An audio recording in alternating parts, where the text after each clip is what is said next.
Hello Chipsters, it's Gav. Welcome to another one of my videos. Again, it's a pop-up one today on my Meng 1 in 35 scale Jeep.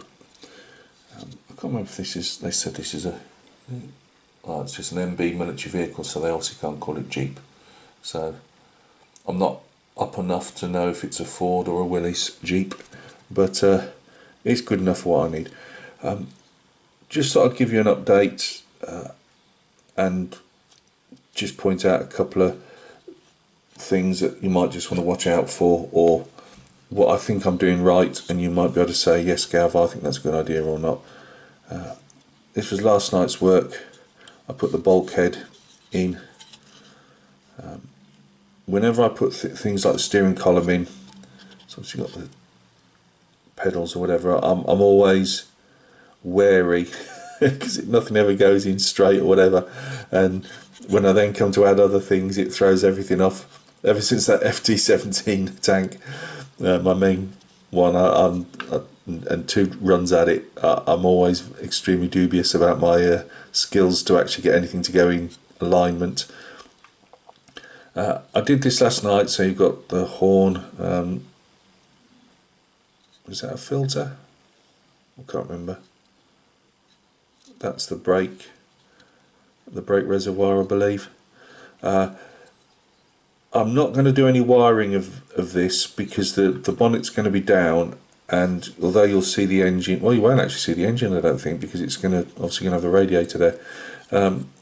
So if I can get this actually to look like a Jeep, you know, stick it all, I keep dry fitting everything, you know, on the chassis and stuff, and at the moment everything's fitting okay. If I can get it to actually all go together, I would definitely buy another one. I mean, some of the model shops are asking silly prices. I saw e-models were asking like about, it said discounted from £27 to 26, and you'd have to pay the shipping on top of that, postage, whatever. Whereas there's other eBay sellers that you can get this Jeep for 22 quid, and sometimes a tiny bit less, and that includes the postage. So if it all goes together, I'll definitely get one in the next couple of months when I've got a bit more money on me, just to keep in the stash, because you can do loads with figures and Jeeps. This is why I wanted one.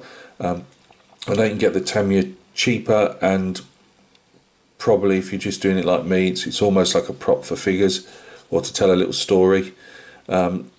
You might just say, well, the Tamiya one for 14 quid or less is just as good. So I mean, that's up to you. But I think what I'd do with the next one is do a Steve Jones and do all the engine out, wire the engine as best I can. Obviously not like the car builders do in a slightly bigger scale, but try my best, and do all the brake lines and stuff if I can. But this one, it was the whole idea of it was to have it as a prop. Well, not a prop, but you know, just tell a little story on a very small dio with a couple of figures. I'm going to buy the American Tamiya figure set that came out a couple of years ago. It's supposed to be very good. And just use 2 of the figures out of that. I think there's a Commander with a radio, and I'll have another guy. I think there's one with an M1 Garant, and I'll have him as if he's the driver, but he's obviously he's stood looking out or whatever. And it will be, finally nailed it down to option B, which is, let me have a look on my thing again because I can never remember,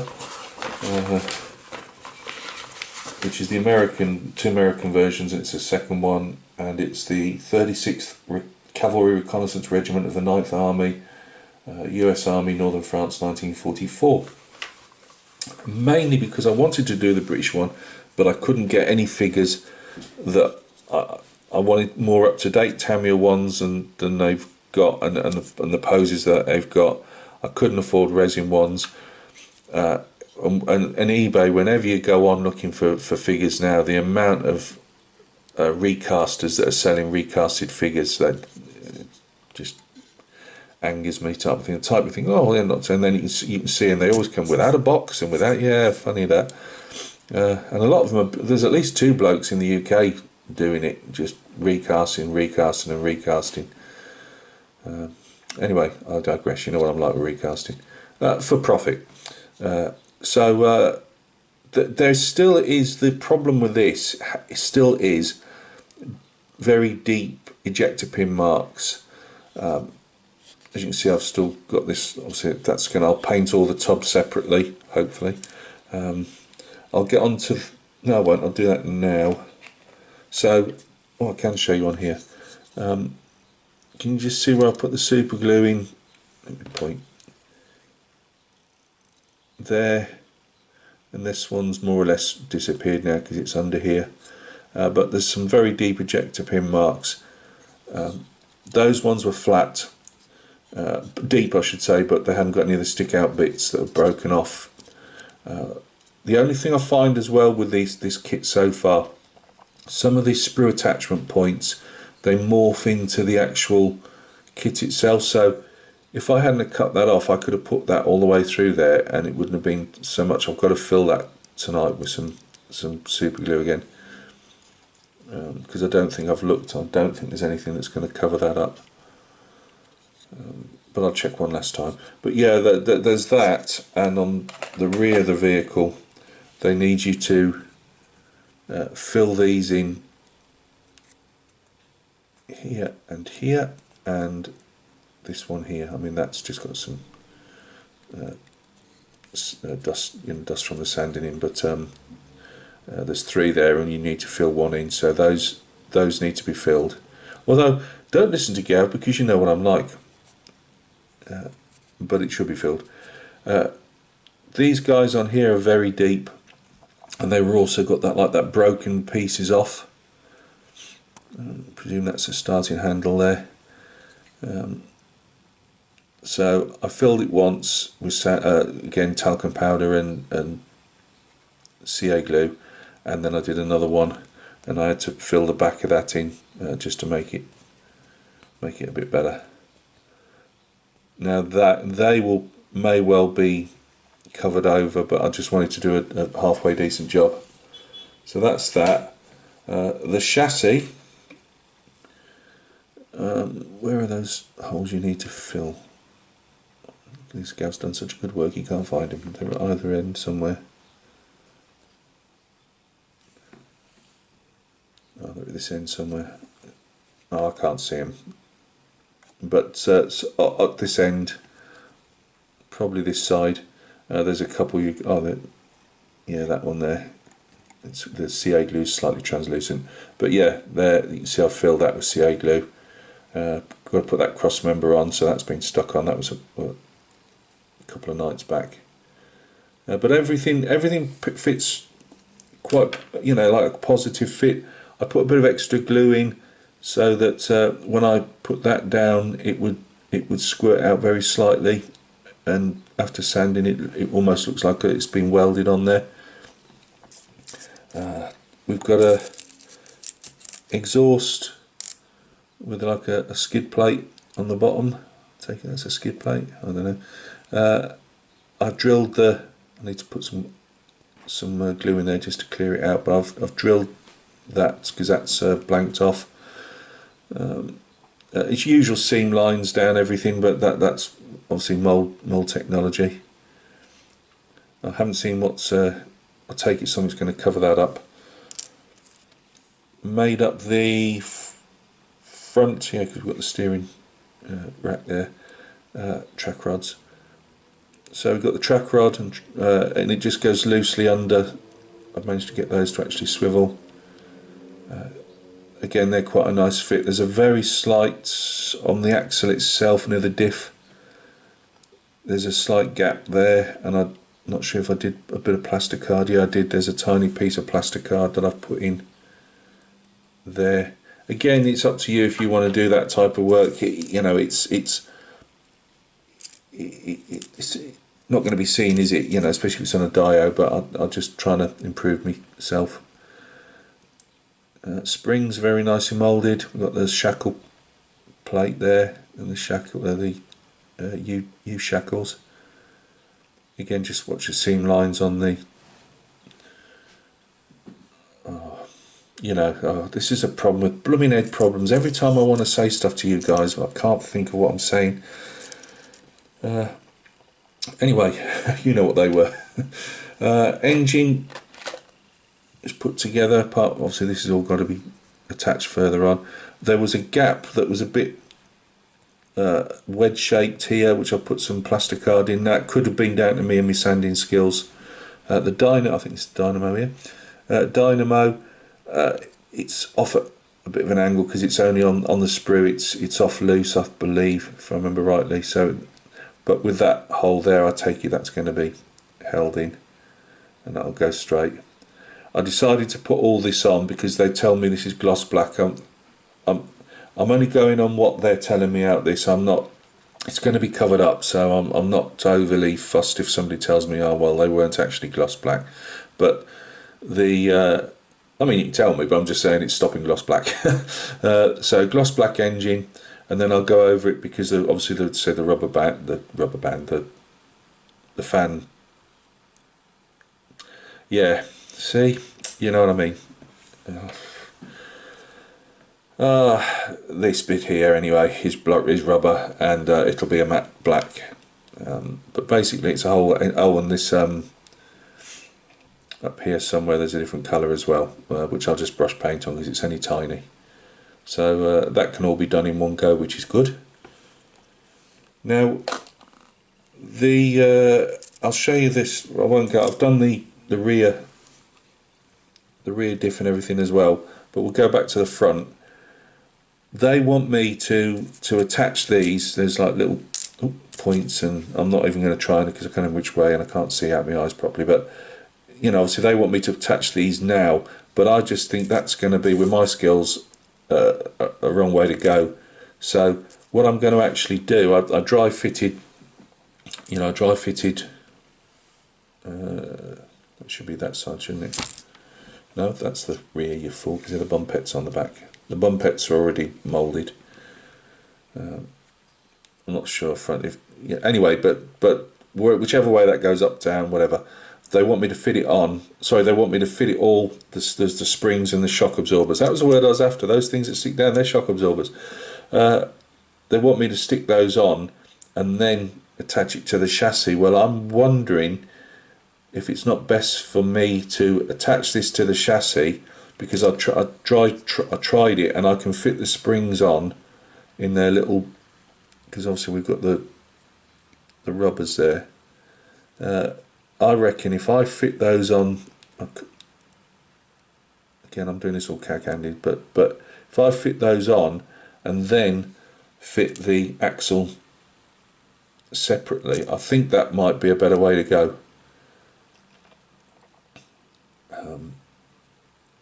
Because if you know what I'm like for getting things again in line and everything, and once I was even a bit worried about putting this prop shaft on, but I just thought there's enough flex in the prop shaft I can get away with that. I just think if I try and stick these on, whichever way I'm supposed to stick them on,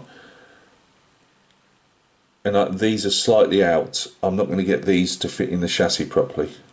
That's what I'm thinking. So yeah, I'm going to try that way. If anybody thinks that's a disaster waiting to happen, obviously let me know. But if not, I think that's the way I'm going to go. So tonight I will be working on that back part, because that's going to go on and have a couple of bits stuck on it. I'm trying to get it where I've got a chassis with the axles on and everything ready to go, because everything's more or less in whatever olive drab or whatever colour it is.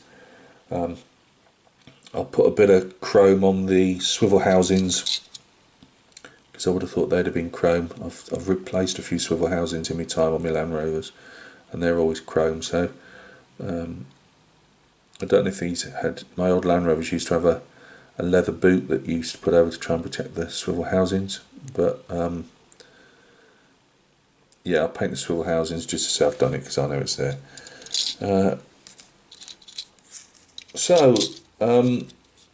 Yeah, so I'm going to do the back of that tonight. The engine can be done. I was going to paint the engine the other day, because I desperately need to get back onto the hot rod as well and just do some painting on that before I start sticking it together. But as usual, I got sidetracked in this. Sorry, Tom. Not that it's not for the old Tom appreciation build. I was already doing that. There will be one for old Tom, but not yet. You know what? It's supposed to run for a year, and I'm going to run out of time, and then he'll just get. Oh look! I've built this tank because old Tom loves tanks. Never mind. No. But yeah, so far, apart from you just got to do a fair bit of cleanup on those deep ejector pin marks, and they are fair. You know, they're not particularly shallow. You can't. You know, it's not just it's not a raised ejector pin mark that you can just swipe with a sanding stick, which is a shame. But that's modelling, isn't it? So I don't particularly have a problem, and it's teaching me to fill them better and sand them down better. So I'm not, for the size kit it is, I'm not overly fussed. So yeah, it's going to be in. It's going to have the 30 cal mounted. Let's just. I don't think I'm going to get. I'll hold that up to the backdrop just so you can see one more time. Hang on a second. Let's just change perspectives with the camera.